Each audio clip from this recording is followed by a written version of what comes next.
BNP হচ্ছে রাজনৈতিক দল হিসেবে হাঙ্গর।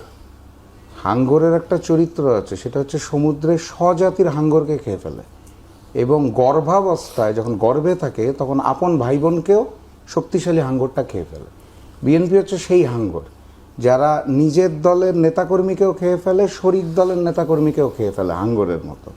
তো তারেক রহমানের প্রসঙ্গটা হচ্ছে উনি আসলে, আমি মনে করি আমার জায়গা থেকে, শহীদ প্রেসিডেন্ট জিয়াউর রহমানের বিএনপিকে ধারণ করে না। উনি দেশনেত্রী বেগম খালেদা জিয়ার বিএনপিকে ধারণ করে না।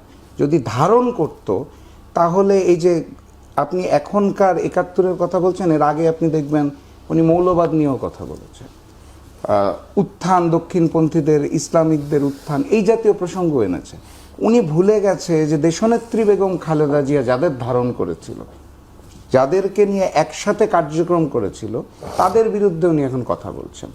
তো উনি ওনার মরহুম পিতা এবং শারীরিকভাবে অসুস্থ মাতার যে বিএনপি, সেই বিএনপিকে ধারণ করতে পারছে না বলে এবং আগামী নির্বাচন পরাজয়ের আশঙ্কায় এই মুহূর্তে জামাতকে উদ্দেশ্য করে অথবা ইসলামী দলগুলোকে উদ্দেশ্য করে অথবা ৮ দলকে উদ্দেশ্য করে এই জাতীয় বিষয় নিয়ে আসার চেষ্টা করছে।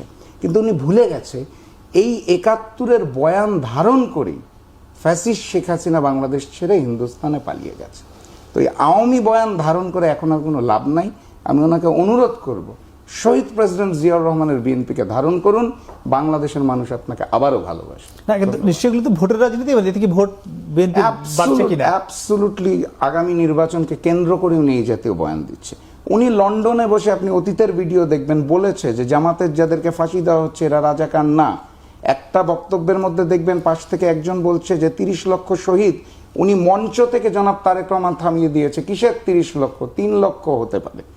সেই তারেক রহমানের বয়ান পরিবর্তন হয়ে গেছে, কারণ তারা জামাতকে এখন ভয় পাচ্ছে, ইসলামী জোটকে ভয় পাচ্ছে, ক্ষমতা হারানোর ভয় পাচ্ছে।